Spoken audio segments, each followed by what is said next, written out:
Phil. I'm Nilden. I'm Raz. I'm gonna bust his ass. I'm Brandon.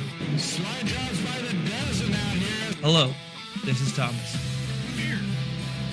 Pisser. I'm John. Sit down the back straightaway for the final time. Ladies and gentlemen, boys and girls. This is Dirty Sliders Podcast. Let's feed them the right rear.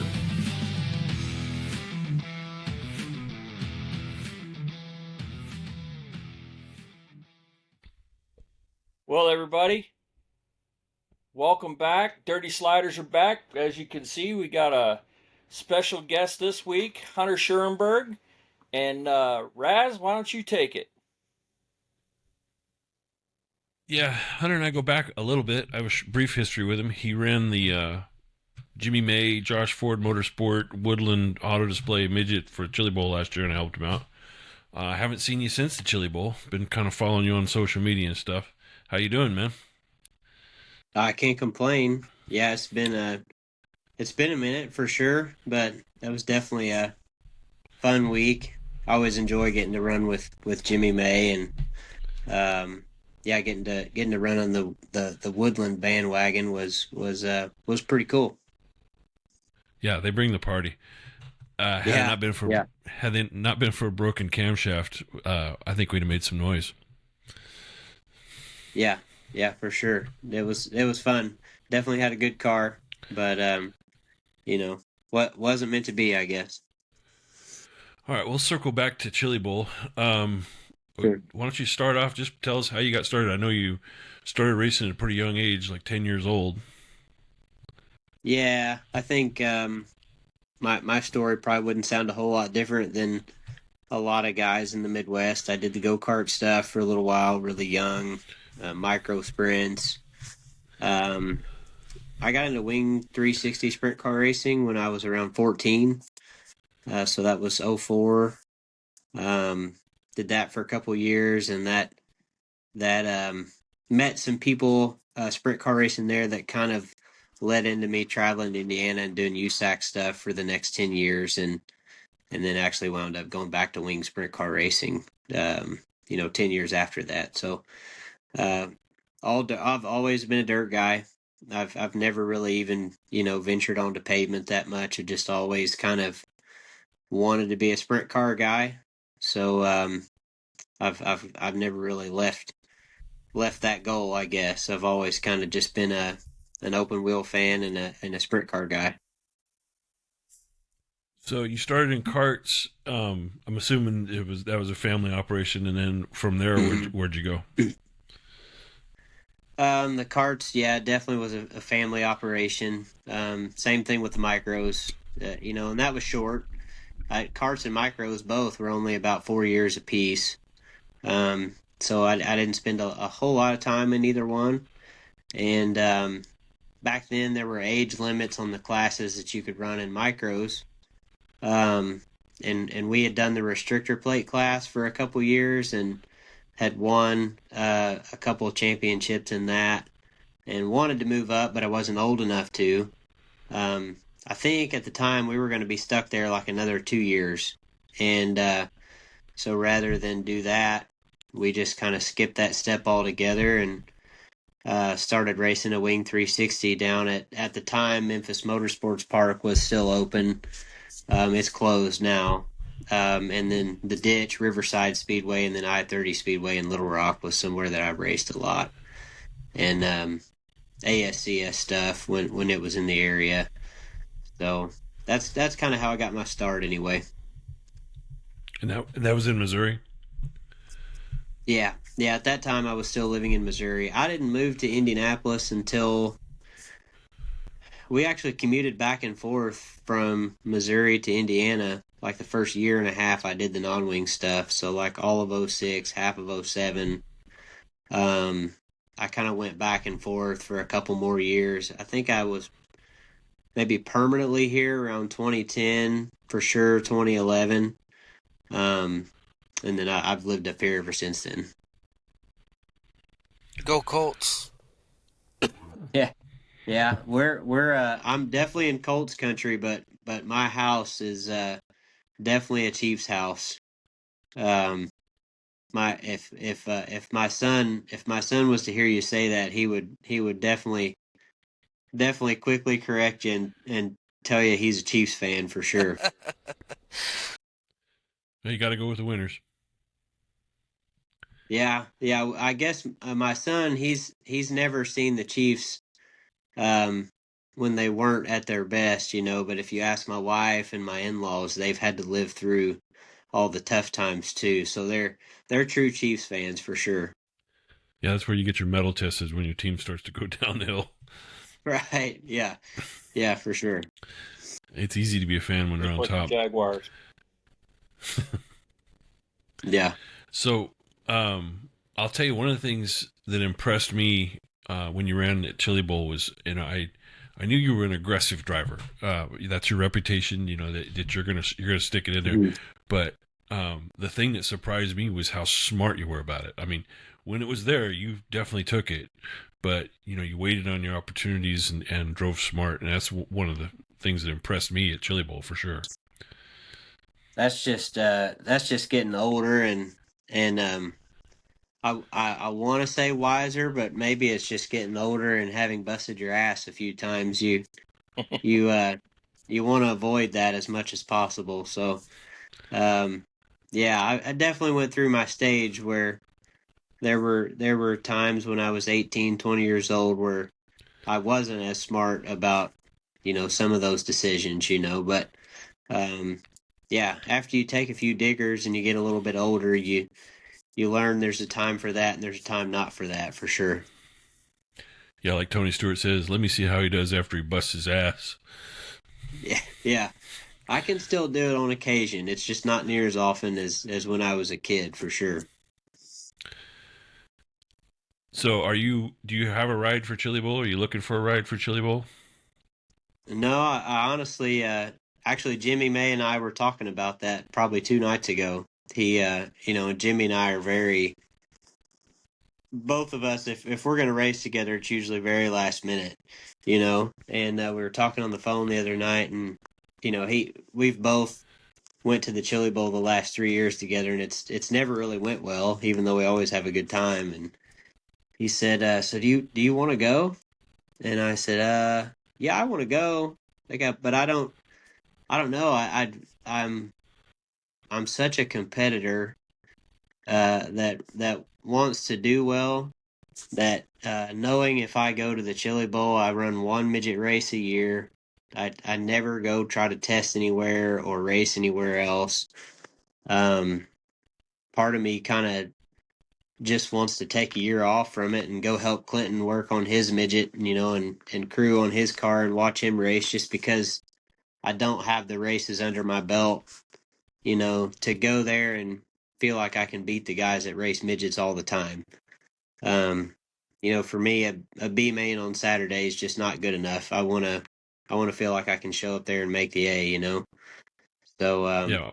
I don't know. I mean, if it was the right car, I probably would, but I'm not actively looking for one to go drive. If it happens, great. If it doesn't, I'll go be Clinton's mud scraper for a week. And Clinton's your brother-in-law, right? Yeah. Mm-hmm. So, you have the nickname of 100%, but there's another nickname out there, Man of 1,000 Rides. Yeah. So, Yeah. 14 rides in 14 months for 2024. Mm-hmm. How do you pull that off? Yeah. A lot of practice mounting a seat. I don't know, man. It was just I think some guys wondered why I did it, or what the story was there, and for me it was just I still wanted to race every weekend, even though I didn't have a full-time ride. So it's just what I had to do to go race every weekend. And there were a lot of those cars that I would have loved to have been in a full-time position with. I could name several of them that would have been great candidates for a full-time ride, and just none of them seemed to materialize to go that direction. I think the Highbredder car was the closest thing to that. And I enjoyed the hybriders a lot. They're great people. But when I knew they weren't going to have a crew chief anymore, and we were on a limited schedule anyway, and you get asked to run a car that could potentially be a lot more, it just, I don't know, it just kind of seemed like those situations always just seemed to work out that way, where I was in and out of cars, and it definitely wasn't the plan, but my plan is to go racing every weekend, so I just did what I had to do to to be there every weekend. Well, and that type of, I guess, reputation, would point to you being hard to work with as a driver. But I've worked with you. I know that's not the case. You're as easygoing as they come. But the other thing too is Yeah, a couple of those rides are known for having revolving seats too. yeah, and I know that, and I think maybe from a fan's perspective, fans definitely do perceive it that way. It would be like, well, is he hard to work with?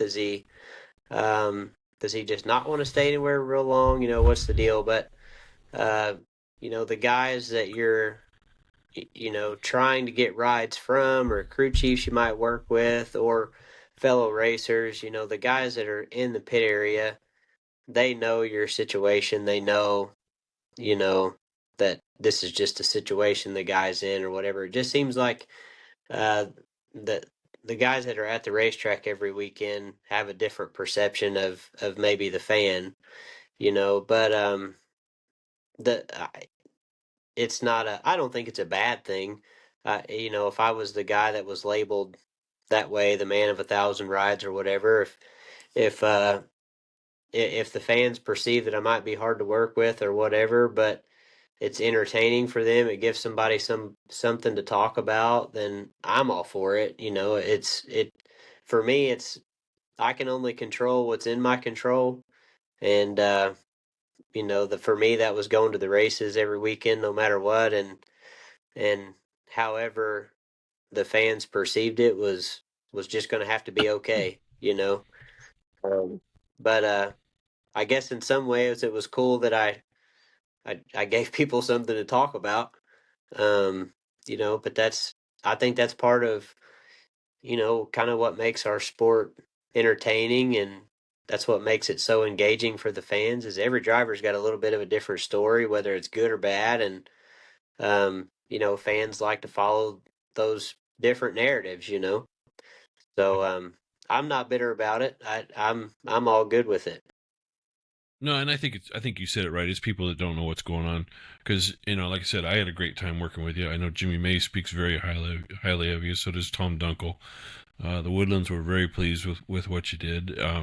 It's everything worked out great.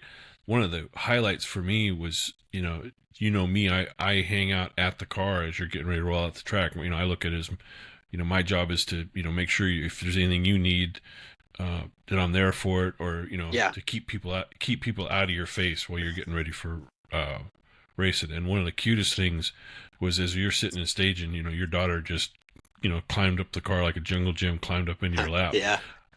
I wish I had a video of it. It was amazing. Yeah. I try my best to not look past maybe opportunities for those little moments. Uh, because I know when I was a kid, maybe not with, I didn't have a dad that did it, on any serious level or anything. We were just weekend warriors, when my dad raced. But I remember little things like being able to sit on like the shift panel next to the seat when we mud packed at the local dirt tracks at home. I was maybe 5 at that time, and it's kind of funny to me that of all the stuff that we did when he was modified racing or micro racing, um, things like that are what I remembered. So anytime I get a chance to maybe do something with my kids that I think they might remember, as small and insignificant as it may seem at the time, you just try to capitalize on those things. And we race a lot, so for me, I want to make sure that their time at the racetrack is as fun as it can be all the time. No matter what part of the race night, or what part of the program we're in, when they want to participate, I try to let them. Yeah, I remember one of my fondest memories. I was riding around in a stock car with my dad, and I don't know how old I was, but I was standing up inside the stock car holding onto the roll bar, so I Yeah, couldn't have been more than 3 or yeah, 4 years old. It's yeah. stuff like that. You build memories with your kids. Oh, absolutely. Yeah, and I remember that about certain drivers that I looked up to when I was a kid. I looked up to them, not maybe so much for what they did on the racetrack, but some of the guys that would take the time to talk to you after the races were over. I still remember when I was 7, 8 years old, Danny Wood was one of my favorite sprint car drivers. And a lot of kids now wouldn't even know who Danny Wood is. But Danny Wood was just a super nice guy that he took the time to talk to me when I was a real little kid after a race. I'll never forget it, World of Outlaw race at Paducah, Kentucky. Um, I don't even know how he ran that night. I know he didn't win. Um, and still, just I was an insignificant 8-year-old kid. There were tons of kids my size running around the pits that night, but he took the time to talk to me, and that's something that's stuck with me now. So I think it's important that no, I'm human too. Like there's nights where I have bad nights, and it's hard to be in the mood to be that engaging all the time. Sometimes it's really tough to kind of keep that presence of mind, and maybe sometimes I'm not the best at it. I'll admit that, but I try to be, and I think it's important. It's important for our sport to grow. That we keep kids like that interested in it, and keep it to where they're having fun when they come watch us race. Oh, it's especially hard when you've had a rough night. Oh, it's really tough. Yeah. That's when you've had a rough night, but then one kid can change your whole perspective on the night. Yeah, you wadded up the car, cost the owner yourself a bunch of money. When a kid comes up, Yeah. hey, I saw you drive. The Yeah. joy they have. Yeah. They don't Yeah. see the dollars. They don't see those sweat it Yeah. takes to get it there. But when Yeah. the kids come up and you're a hero to them, whether you wadded up or won. And that's something that's awesome to be as a race car driver. Yeah, I think a lot of drivers, me included, sometimes we don't realize that. You lose track of it. Yeah, you lose track of it. You start to feel, sometimes on the nights you feel insignificant or whatever. Mm-hmm. You're not the popular guy that everybody wants an autograph from. Well, there's some kid in the pits that Mm-hmm. thinks a lot higher of you than what you do at that time. And it's easy to forget that. I remember as a kid, I'm from Iowa, by the way, so the Midwest is, dirt track racing capital. Walking through the pits as a kid, like you said, some of those guys were just too good to talk to a 6-year-old, 7-year-old kid walking through the pits. But it's the guys that, had a moment, just 2 seconds to say hi or shake my hand or, a fist bump or something. From there on out, I'm your fan for life now because you gave me the time of day. Yeah, yeah, for sure.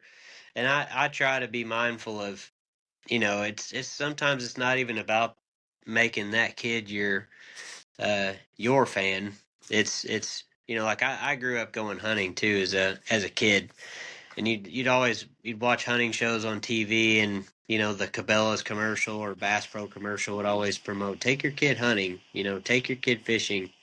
And I think it's kind of that way with racing for me a little bit. I want those young guys to enjoy racing, so our without engaging our youth in it, then it's not going to grow as well as it could. So I think it's important, just from the sports standpoint. Sprint car racing right now, and I feel, is in a really good spot, and we've never raced on bigger stages for more money than today, and I think a lot of that is because of all this internet TV and pay-per-view stuff.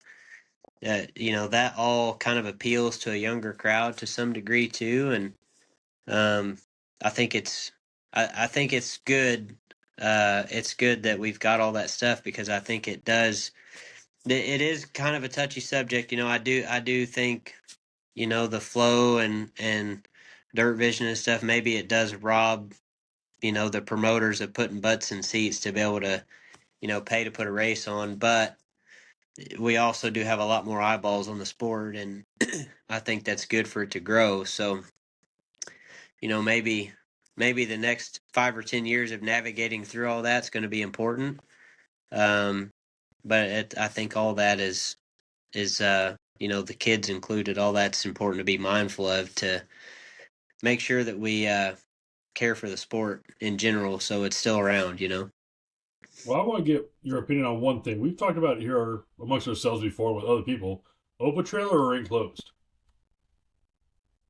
It depends on who you're talking to, I guess. I'm talking to you.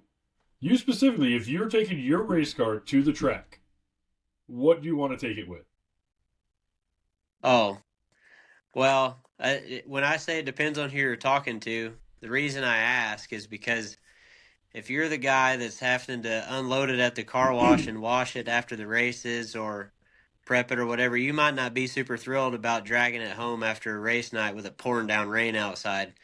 But just from like I've always wanted to, like at Knoxville, we can't pit our haulers in the infield for the nationals, and I always think that's cool because it forces us to have the cars out where fans can see them getting pushed through town and to the pits and stuff, and I think that's cool.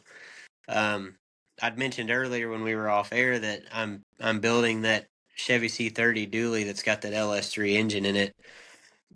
I want so bad to hook an open trailer to that truck and put a sprint car on it and drag it into the pits, pulling it with that dually. Mm-hmm. That match. would Make be a color my match wrap and everything. Yeah, that would be my I guess my ultimate dream rig would be one of the old Chevy C30 square bodies with an open like Imperial style trailer with really low ramps. Yup. Wind skirt on the front with a tire rack. Mm-hmm. I think it would be cool. Maybe to go to the Knoxville Nationals like that, or since you can put trailers inside at the Chili Bowl, maybe if you knew the weather wasn't going to be bad when you left Indiana and you could road trip your midget to the Chili Bowl on something like that and leave it parked in the building like that, I think that'd be so cool. That's it's always been a pipe dream of mine, if you will. But I'm gonna make it happen someday, somehow. I'm right there with you. As a kid, I thought it was the coolest thing seeing a race car get pulled through town on an open trailer. Nowadays, everybody's got these huge stackers. Yeah, they're convenient and they're, comfortable and they got all your stuff, but it's taking away the eyeballs from the kids rolling down the road that are, look at the trailer. Oh, what's inside the trailer? Now, if you could get a stacker with like a plexiglass clear side on that thing or something, that'd be super sick. Yeah, for sure. Well, now Sorry, from my daughter popped in the on guy me. who's writing the checks, No worries. and you're doing out of town racing, having an enclosed trailer you can lock your shit up when you're spending the night somewhere is nice. Yeah, I mean, obviously they're super inconvenient sometimes, an open trailer, but I don't know. They are cool from a fan standpoint to get to see one ripping down the road. Local racing open trailer for sure. I totally agree with that. I mean, I had an enclosed trailer for my race car because we did travel racing a lot, but local racing, I agree with open trailer because like I said, it's nothing cooler than seeing a sprint car or a late model or a pure stock going down the road. Yeah. Hell, that's how I found a local dirt track. That's how I found the local dirt track in San Diego, followed an open trailer. Yeah. Yeah, I almost want to build a 50-50. So, speaking of Knoxville, you raced some heart rates at Knoxville this year for the Nationals. What's that? So speaking of Knoxville Nationals, this year you raised some heart rates for the Nationals. It looked like you were going to maybe do something special there for a minute. Yeah, I'm trying to remember exactly how Knoxville went this year now. Um, we I know we drew the very last pill on our prelim night, which was not ideal, and I think we still qualified okay. Um, I don't remember what. Maybe no, it was. We ended up having to run the Hard Knocks night on Friday and qualified really well, and got up front during the feature. And I think maybe the last 10 laps of the feature we got a little bit free and backed up to 8th or 10th or so. But yeah, before that we're really good. And I think a lot of the feature that night we were pretty good. It's just the Hard Knocks thing is tough. You can even have a decent run on Hard Knocks night, and if you're fifth, sixth, or seventh in the A main on Friday, you're still 10th on back in the B on Saturday. So um, even with a decent night on Friday, it still makes it tough to kind of climb your way into the A. So if you could pick one race, one race that you're going to hang that trophy on, what's that bucket list race for you? Oh, I think any sprint car guy would tell you the Knoxville Nationals for sure. Um, I don't know, but I mean, the Kings Royal to me would be really cool. Maybe just because I've raced at Eldora so much with USAC too, and now wing sprint car stuff. The Kings Royal would definitely be cool. Um, yeah, I mean, I don't know. There's so many for me. I mean, just adding your name to the list of guys that have won an outlaw race is cool, no matter where it is. Um, it was. I don't have one of those yet. But for me, I think it would be cool to just have wins in USAC, the All Stars, the Outlaws. Now high limit. I think it'd be cool to just be able to say that you were a driver that had all of those. Or that would be my bucket list thing. It's not really particularly one race, just at least a few wins in all the major divisions. So, what was that feeling like rolling into the fence line at Knoxville for the first time? Because that wall that goes all the way around that place is pretty intimidating. I know going with a guy, local racer, and a hobby stock at the time when they ran the Harris Clash at Knoxville, just pulling in there, coming across the track into the infield, and that wall that goes around that place, I was like, holy cow. Yeah, it's tall, and it's I don't know, it's intimidating to look at from the outside that facility. Like if you're just standing outside turn one on the street there in town, and the wall is so big you can't see the racetrack. But then, actually, out on the racetrack, it actually, for me anyway, kind of makes you feel a little bit safer. You feel like you're not coming out of that place, or if you do, you've really done something. Um, but yeah, just that place has a neat look. It's super. If you see a still photo of a race car, if it's at Knoxville, you know it. It's definitely super distinguishable.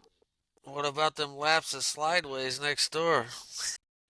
I haven't had a lot of laps there. For whatever reason, I never make it up there. We took Wheelan there for a little bit last year, and he wasn't tall enough to drive it in the carts. He was super bummed.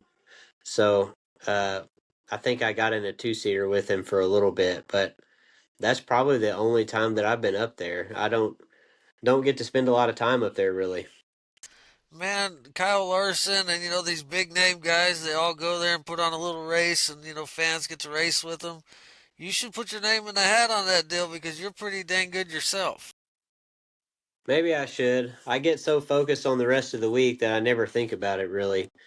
But yeah, maybe I should try to have a little more fun while I'm there. I get so dialed in on my prelim night or whatever that I'm usually in the motorhome watching videos of races to try to take notes and get mentally practiced up, or I'm chasing a kid around. Whether it's my daughter, she just popped in here. She's she's a handful for sure. So if I'm not doing homework for a race, I'm probably trying to keep an eye on her. You say homework That's what you for a get for race, having a and redhead. Yeah, her hair color matches her personality for sure. a lot of people don't realize that studying videos and doing your homework that way doesn't. It's not just what you do in the shop, but actually putting in some time and looking at your next race, looking at historicals of an event, kind of helps you out in the long run when you see how the track surface changes mid race, stuff Yeah. like that. So doing that kind of work's pretty impressive.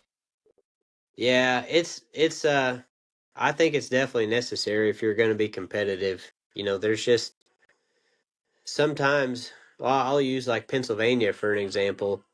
Everybody talks about how tough the PA posse is to go race against, and it's true they are. Um, but it's because those guys have so many laps at all those racetracks, and their equipment's just as good as anybody that's going to show up with the Outlaws and race against them. Um, but they have a lot of laps at those places, and I think that's why it's important to study.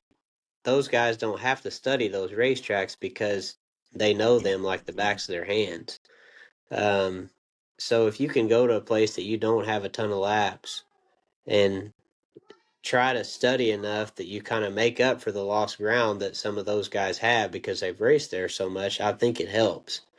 Um, Knoxville is there's a handful of locals there that race all the time, but everybody else uh, has less laps there than like a Brian Brown or like this year Aaron Reitzel ran there every weekend.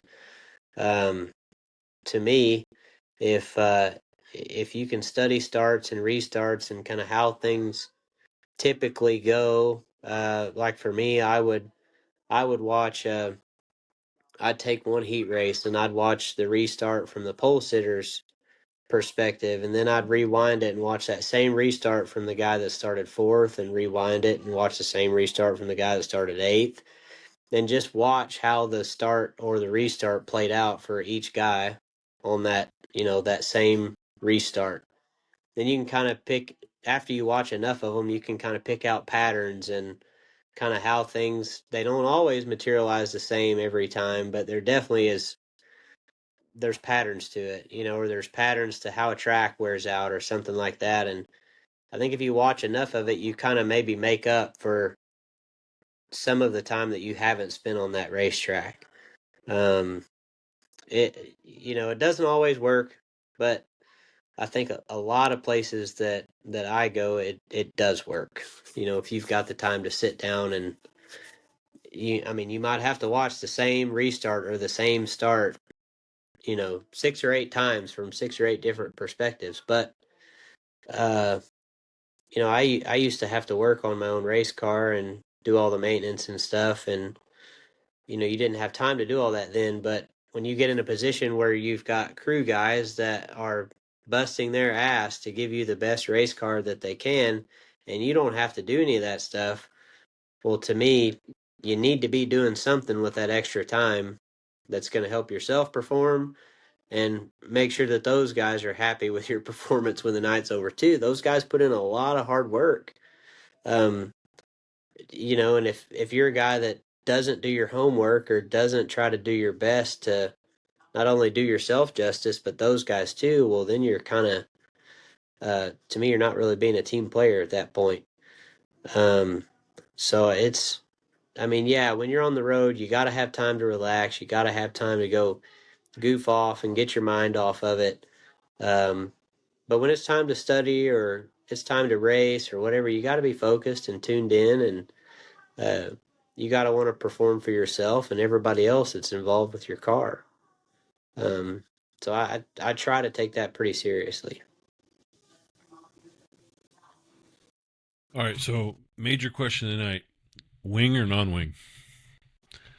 I'm gonna have to definitely say wing now. I don't know. Maybe I'm just drawn to the challenge of it, because I definitely enjoyed my time with USAC. I enjoyed um, running non-wing sprint cars and had some success at it, but I think I'm just more obsessed with the wing stuff right now just because there are so many good guys that are doing it across the country that it makes it more challenging, makes it harder to make shows and um, harder to perform. And I think if you're a competitor, you're always going to be drawn to the thing that's harder to do. Again, I don't want to take anything away from the USAC guys. I could not after not being in a USAC sprint car for the past 5 years. I'm not going to climb in a USAC sprint car and outrun a Justin Grant or a CJ Leary or Brady Bacon, Logan Seavey, Mitchell Moles. I'm not going to outrun those guys because that's what they've done night in and night out the whole time that I haven't done it. Um, so I definitely don't want to downplay USAC at all because there are some guys there that are absolutely as hard to beat in their trade, or their craft as any wing guy is to beat at their craft. But for me, I just think the draw of wing sprint car racing is how many guys across the country are good at it. That can go win a show any night. And I think that's a big challenge and something that I like. So, I don't want to say you're moving towards getting out of racing, but you're clearly preparing yourself because you've kind of switched your focus a little bit to fixing up cars and trading them and selling them and stuff like that. Tell us a little bit about that. Yeah, I think I got asked that a couple nights ago about a potential ride for next year, and they're like, well, what's your how are you going to handle racing and your workload, and kind of put me on the spot with how serious I am about racing. And my answer is pretty simple. Um, I've kept my other business at a size where if the right racing opportunity arises, I can do that at 100% and not have to buy and sell cars. I love doing that. It's fun and I enjoy it. But racing is still my main priority. And if I get the right opportunity, my other business is still in a position where I can just put it on the shelf or put it on the back burner and focus on being a race car driver. Um, but yeah, I mean, when you get older and I'm 35 now as of a few weeks ago, and I've got a 7-year or a 6-year-old, almost 7 here in the next few weeks, and my daughter's 3. Um, I want to be a race car driver really bad, but I also want to make sure that I'm able to provide for my family. So, um, the backup plan, if you will, definitely kind of came into a spot in my life where I take that more seriously, making sure that's there in case I need it. So I spend more time on it just to make sure that we're going to make ends meet for sure. Like right now, I don't have plans set in stone for 2025 yet, so I still have to make sure that I'm doing something that pays the bills and does things like Christmas and stuff like that. So um, yeah, I think it's a healthy balance right now. It's I don't have a full-time employee. I've got one part-time guy that comes in and helps me do stuff on some of the restoration projects, and he works when he wants to. He doesn't when he doesn't want to, and got a lot of good contacts in the car business, classic car business, especially that uh, kind of bring me stuff to be able to sell, and I can I could ramp it up and do it more if I needed to, and I can also dial it down and not do it as much if I want to race more. So I'm happy with it. Definitely hope that it continues to just be something that's secondary income for the next at least 5 to 7 years. Um, but if I have to do it full time, I will. But um, still would much rather be in the seat of a race car for the foreseeable future, for sure. Yeah, and I'm not trying to pull your focus out of the race car, but you're building some pretty crazy, sick-looking automobiles. You're doing mostly resto mods of trucks, 50s and 60s cars that, you're doing, I won't say customization, but like light customization. So pretty cool cars. Yeah, and I think I'm kind of learning what my style is. I'm learning what I like and kind of where I fit in to, the classic car world. I'm not really a full-on resto mod guy, and I don't really like that look for my preference. I love the look of something that maybe has been modded a little bit, but still has that factory clean look. I'm a big fan of, for instance, if it's an X-frame car, a Tri-5, or an old truck, I love the look of just a 15-inch steel wheel with a poverty cap or a dog dish lug cap. That yeah, I think they're to me, I think they're so cool. The just that clean factory look. So it's been fun since I don't have the pressure of doing it for a full-time job right now. It kind of gives me room to be able to not have to just buy a vehicle and turn around and sell it the next day. It happens sometimes, but if I have something that I want to play with or change the look of and then see how people respond to it, it's not my main source of income. So I have that freedom to kind of um, put my touch on the vehicle and then see what other people think of it. So that's been fun. I definitely was influenced by a guy that kind of coached me in all this stuff, and I definitely see where what he liked as far as the look goes is something that's kind of rubbed off on me, which is kind of fun to see. So yeah, it's been cool. I've enjoyed getting to do it, and definitely if and when the time ever arises that I have to do it full time, um, it won't be sitting in the seat of a race car. Nothing will ever replace that for sure. But it'll still be something that I enjoy a lot. If people that are watching want to see these cool custom rides that you're building, how can they look those up? So you can go to one of either page. My personal Instagram is 100%19, and I put stuff on there too. Here lately, I've been trying to make a little bit bigger push for the classic car page, which is hammerhead_garage_. Not near as many followers on there yet, but I try to put out Instagram reels and Facebook reels, photos and pictures and stuff like that on my social media sites, and um, yeah, just try to. I'm not super good at that. We had an attempt this year at trying to do more like behind the scenes social media stuff, and I won't say I didn't enjoy it. It was different for me because I'm not very good at it. But we try. We try to do the best that we can to put some stuff out there, and even though it may not be super high quality, just put some stuff out there where people can see what we're doing. Yeah, it's that editing that sucks. It's so hard. It's so hard.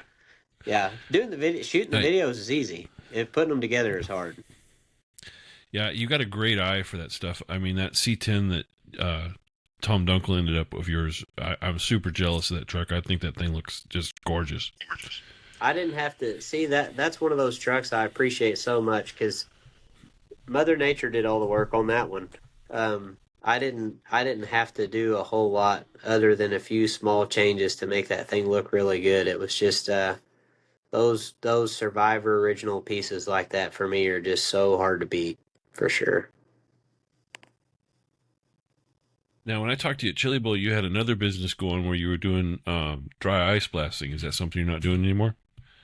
No, I'm still doing it. Yeah, and it's just kind of it, for lack of a better way of putting it, it's just a super high powered way to detail. We do a lot of undercarriage restorations, and all of it's for pretty much for guys that are people that I would say I've already have as what you'd call a client, that have bought from me or I bought from them.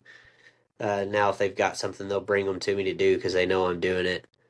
But yeah, it's cool. Some of the results that we get from detailing some of these cars that have been in a barn for 20, 30, 40 years, uh, what you can make them look like is pretty cool.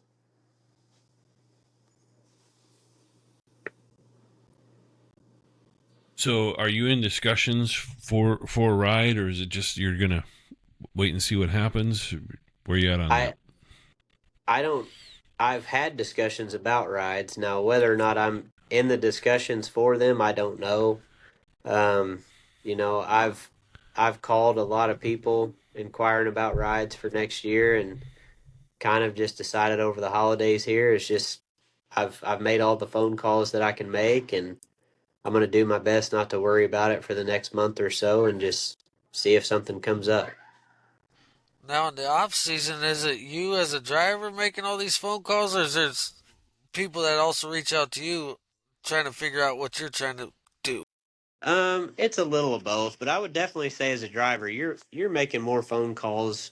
If you're looking for a ride anyway, you're definitely out there on the phone, trying to make those contacts for sure. Um, yeah, you get phone calls to other, car owners trying to figure out if you got any interest in doing, something that maybe they have planned or whatever. But for me, it's been making phone calls to try to put together something, a schedule that I'm really interested in doing. It's right now, as expensive as it is to go up and down the road, uh, you got to be kind of mindful of the schedule that you pick or the commitment that you make, because it's so expensive to go up and down the road. The schedule that you get presented, it's got to make sense, financial sense. Um, so just making sure that when it's time to make that decision on whether or not you're going to do a ride that you get presented, you just got to make sure that the sponsorship's there to be able to do it, and you can afford to stay on the road and actually come out ahead after that. um you know as a racer, you just want to go racing, and that's kind of where I'm at. But uh as a dad and a husband and a provider, you have to make sure that you kind of control your impulse to want to go racing, and make sure that it actually makes sense to do it financially too. Well, and then that the debate recently is as far as drivers is money versus talent, and you're definitely bringing the talent side of it, I'm sure. Um, so that kind of limits your options these days because a lot of car owners are looking for somebody to bring a sponsor with them, aren't they? Yeah, and I think even if you're a guy that's been around for a while, that you're maybe getting your ride off of your talent. You're not a young kid that's still trying to prove themselves or whatever you want to call it. Um, Even as a guy that's been around for a little while, you've really got to have something to bring to the table, even if it's not very much. Um, you got to have some bargaining chips. I'm pretty lucky that I've got guys like Tom Dunkel and Eddie Gilstrap Motors. Um, Man, the list for me goes on and on. Marchant Cattle Company. These are all people that have been with me personally wherever I go for the past. Tom Dunkel's been a couple years. Marchant Cattle's been 3. Eddie Gilstrap Motors has been probably over 15. Um, that they've supported me wherever I go, and I think it's important as a driver to have guys like that are going to go with you as sponsors wherever you go, because that makes it a lot easier to have a discussion with a car owner when hey, I don't have a whole lot of money, but I can pay for this, or I can help with the tire bill, or I can get you a fuel card or something like that. Those kinds of things help for sure. Yeah, and if the list goes on, name that list. This is you're here to promote that for sure. For me right now, those are my big 3 guys. Right now, Yeah. I would not have done what I did last year, jumping in and out of cars all the time, had it not been for Eddie Gilstrap Motors and Tom Dunkel with Inland Rigging and Matt Marchant with Marchant Cattle. those three sponsors were just three guys, three businesses that said, "Hey, we're here for whatever you want to do. We'll support you." And those decals got put on a lot of different race cars, but they didn't care. They were on board to just see me go to the racetrack every night, and um, it was definitely patient with a not ideal situation for any of us. Um, so I have to take my hat off to all those people because I would not have done near as much racing without them. Do you have Well, a it says crew guy that kind of goes with you from car to car, or is it just new crews every time? It's new crews. Yeah, if as many cars as I drove, it was a different crowd with a different set of people on every car. Um, my if the crew you're talking about would be my wife and my two kids. They're uh they're in the motorhome with the merchandise trailer with me everywhere we go for whatever car we're driving. But as far as the car goes, it's a different group of guys every time. That's got to be not only tough for you as a driver to learn new equipment, but getting to know new people at the same time's got to be hard. Yeah, I mean most of the guys on the different cars you drive, they're around. They're guys that you know. They might not be guys that you've worked with before, but they're all guys in the racing community. You know who they are and you've been around them. So it's it's not like you're meeting brand new people every time, but working with them might be new, even though you know them. But yeah, I don't know. Like it's worked out good for me. I like the Zimco car out in Pennsylvania. That would be a group of guys that I really didn't know. I didn't know Tommy Carl. I didn't know uh, the Zamitis family.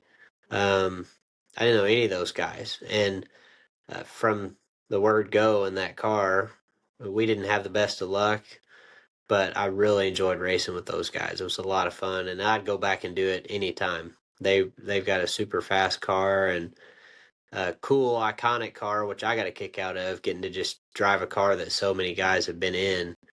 But yeah, that was one of those situations where I did have to not only work with guys I hadn't worked with before, but guys I didn't know.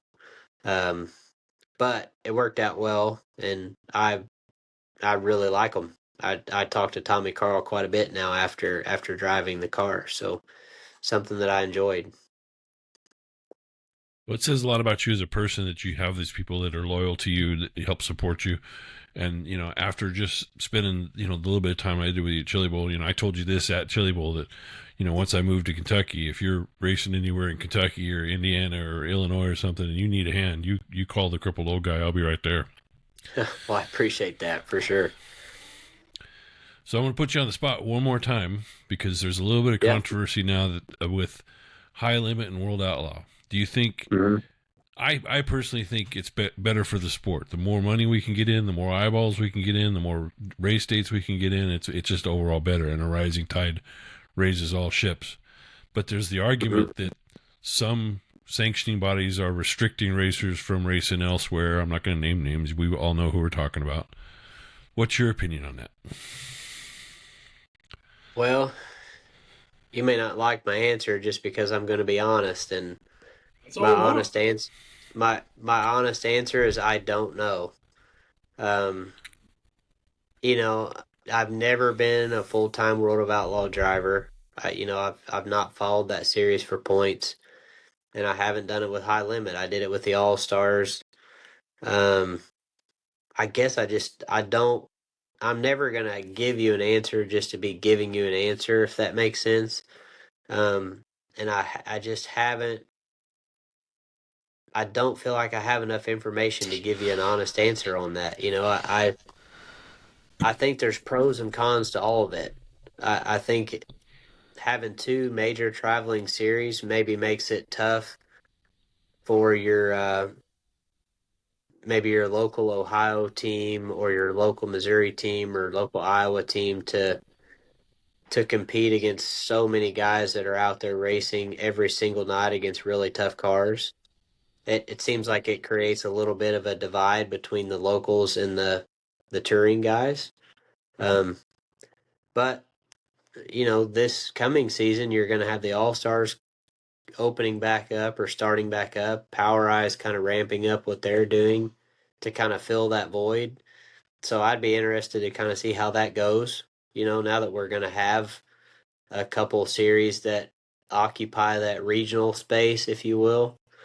But I don't know. I think in some ways, yes, it helps because High Limit has kind of given the Outlaws some competition, and therefore I think that's maybe why all the prices have went up. Like I said, I don't want to pretend like I know because I don't know the answers to those questions, but it seems that way to me. Um, but I mean, in some ways, maybe it's bad too. I truly don't know. I know for me, as a racer in my situation, um, like I said earlier, I can only control the things that I can control. And for me, it's really nice to have two major series that pay that well on any given night that you have choices to go race with. Um, and it's kind of nice. I spent like the last month of this race season without a ride, and you get a little bit of a fan's perspective of, well, I could turn on Flow and watch this race, or I could turn on Dirt Vision and watch this race. Like your choices of races that you get to watch or view is way up as well, which I think is cool. Or I thought it's not cool sitting at home on the couch watching races, but the thought crossed my mind of like, man, if you're a fan right now, there's a lot of stuff to get to watch as far as a sprint car race goes on TV right now. So I don't know. I like the choices that I have as a driver, and I like how many sprint car races we have available to us right now. Where it's going to go, whether it's right, wrong, good or bad, I can't give you an honest answer on it. Well, I was hoping to get the viral moment out of you. You disappointed me, Hunter. Yeah, yeah. No, I wish I knew. I just you'd have to ask somebody that's got a way broader perspective than me on it, I guess. I'm just a I racer that loves knowing that I've got lots of choices to go race. I think you hit the nail on the head. It's the winners here are the fans. Because you're getting so much more Yeah. now, and you're seeing some amazing racing. Yeah. Yeah, for sure. I think I don't know. I guess as a racer too, like if we were if we had if we had a group of racers that had a podcast and we were asked to invite a fan onto the show to interview them, and we asked them the same questions like, well, what do you think, or I mean, you're asking my opinion. Well, I'm a racer, I'm a fan at heart, but I'm actually a participant. I would be curious sometimes to just grab a fan, put them on a show, and say, well, what do you think? You've heard the opinions of these drivers, these crew guys, these car owners. Do you like the choices that you have, or things you don't like, you do like, whatever, and just um, get their opinion. Because I think I'm all my week is maybe on the phone with other drivers or car owners or crew chiefs, and we just start to develop these opinions amongst ourselves, of kind of how things are going. And maybe I've got guys that I talk to that have more of a fan's perspective, but it's maybe no different than what news network you watch. If you're into politics or whatever, you're just fed a certain narrative, and maybe me being a racer and talking to certain people, I'm fed a certain narrative of how things are going, you know. So I don't know. That's my opinion, but maybe your average fan might have a different one, and I'm not really sure what that would be. I like the answer, and I think, yeah, maybe we do have a little gamble and see what random fan gets to come on for 10 minutes with a random question each show. That'd be something fun. Yeah. No, I think it's something cool to maybe think about. Is just just to ask a fan. How are things going? How do you feel like it's going? He might say, oh, well, I think it's BS. I got to pay this much money to watch sprint car racing every month or whatever. Oh, I think it's the coolest thing ever. I don't know. For Well, me, you know what they say about opinions. Everybody's got one. That's for sure. Yep. Yeah. Well, fans are bitching about a $40 or $50 ticket. Meanwhile, racers are bitching about a $60,000, $80,000 motor. Yeah, but you know what? We're all still doing it. Yeah. So, we're going to cry about it, but I'm still going to pay the check. Hey, yeah, I've learned to just not cry about it anymore because you know what? It's not going to do you any good because we're all still going to figure out a way to go do it. The price of racing hasn't changed. It's going to take every penny you got. It's going to get more expensive. That part's not going to change. But I would still bet we're all still going to figure out a way to go. Well, I've worn my notes out. Do you guys have anything? No, I just wanted him to find me a nice Hudson or Mercury. Nice 4-door, 50s. Oh, it's got to have a Chevy bow tie on it if I'm going to find it for you. Oh, I know you're going to stumble across one trip on your toe on it. I could maybe send you some phone numbers of different guys that would be into it, but I'm a diehard bow tie guy. I don't care about that. There you go. I just love those body lines. They're just so swoopy, so sexy. The lead sled. If you want to get Neildon's attention, it has to have a wagon. Oh, I love me a wagon. Don't ask me why. My family never owned wagons, but I love them. Just got to be a Chevy wagon. Oh, that's fine. That's fine. I just can't afford to try a 5 wagon. I like your style, the Chevy bow tie deal. Yep. I did have a 32 Ford in the shop last week, though, but it had a Chevy motor. See, close enough. Yeah. It ran good. All right, well, I think that about brings us to a close. Is there anybody else you want to shout out? Your wife, your kids, your mother-in-law, brother-in-law? Hit the Sponsors, socials. I think those, like I said, Eddie Gilstrap Motors, Marchant Cattle, and Inland Rigging, those 3 guys for sure, and wouldn't be able to do what I'm doing without them, for sure. Does Marchant Cattle have a direct-to-consumer or anything? Marchantcattleco.com. If they're cattle breeders, cattle farmers.